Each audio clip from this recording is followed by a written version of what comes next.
Good evening. I'm Ward Armstrong, Democratic leader of the Virginia House of Delegates.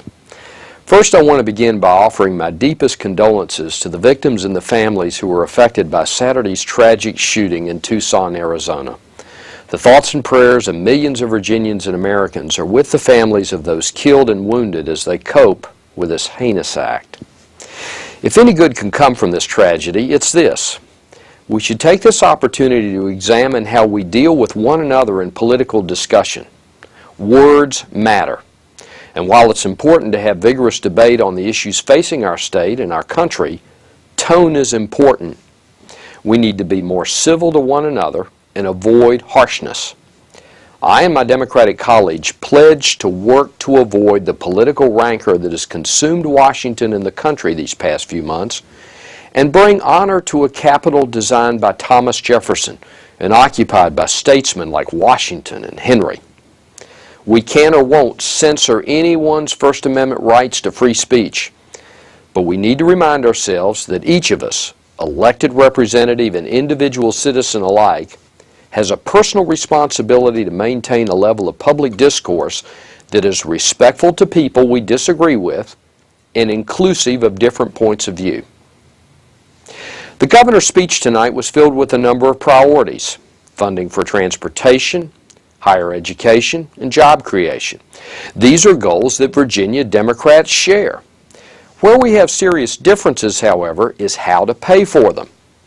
In 2010, voters from around the country, including here in Virginia, went to the polls with a very simple message for their government: watch your spending and stop mortgaging our future by spending more money than you're taking in.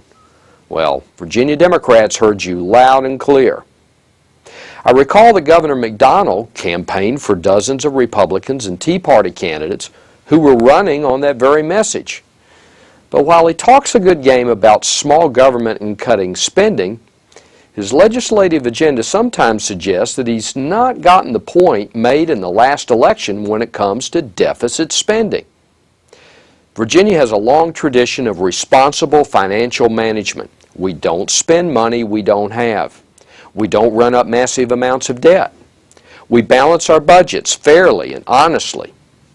For 8 years, Democratic governors Mark Warner and Tim Kaine ran this Commonwealth using those principles of responsible fiscal leadership and pay-as-you-go budgeting that earned Virginia a AAA bond rating and a reputation as one of the best managed states in the country.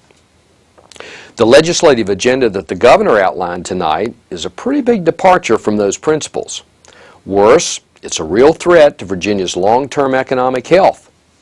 The governor has a long wish list of expensive items, but no sound plan on how to pay for them. For example, he wants to take on over $3 billion in new debt to pay for transportation projects. The end result could very well be that we wind up stacking more government debt on top of Virginia families at a time when many of them are having trouble paying their own bills.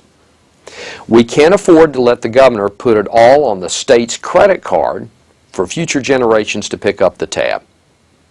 That's at the heart of the philosophical difference between Democrats and Republicans in Virginia.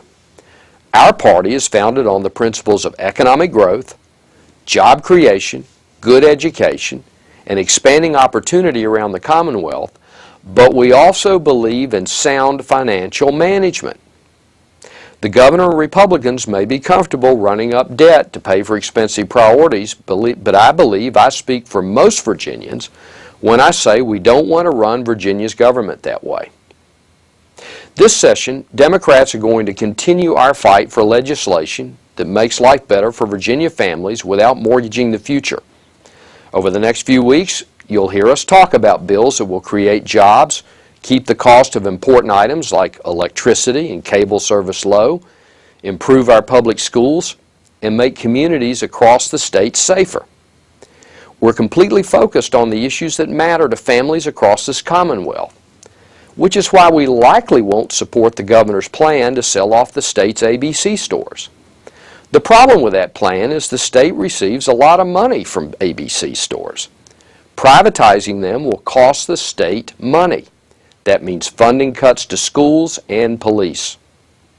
In addition, The governor wants to triple the number of liquor stores in the state. We think most people don't want more liquor stores in their neighborhood. I'm proud of the proposals that members of the House and Senate Democratic caucuses have put forward. I hope my Republican colleagues, particularly those in the House of Delegates, will consider those proposals not based on the political party of the legislator who introduced them, but on the merits of the bills themselves. Over the next 40 days or so, Democrats and Republicans are going to have to work together on a lot of issues that are important to the future of our Commonwealth. Governor McDonnell is my friend. He and I both want Virginians to have good jobs. We both want our kids to have a good education. We want all Virginians to have a great quality of life. Where we disagree is how to get there. So what to do? Well, we're taught from our very first days in kindergarten that we have to get along with our neighbors.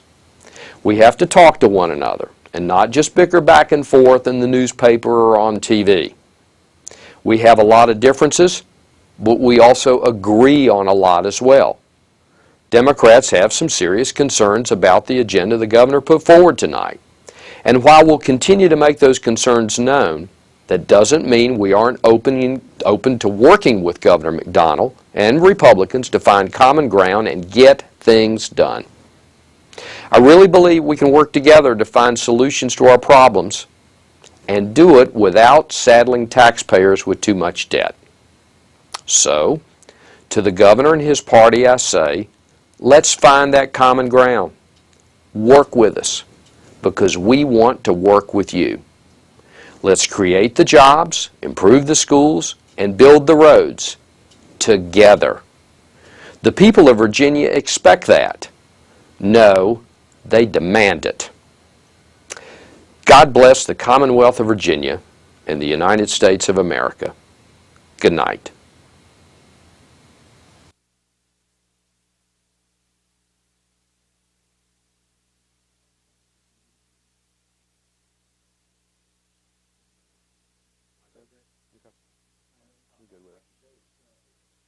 Just one stumble, but I think that's fine. It's a 5-minute, 10-minute speech. You're not going to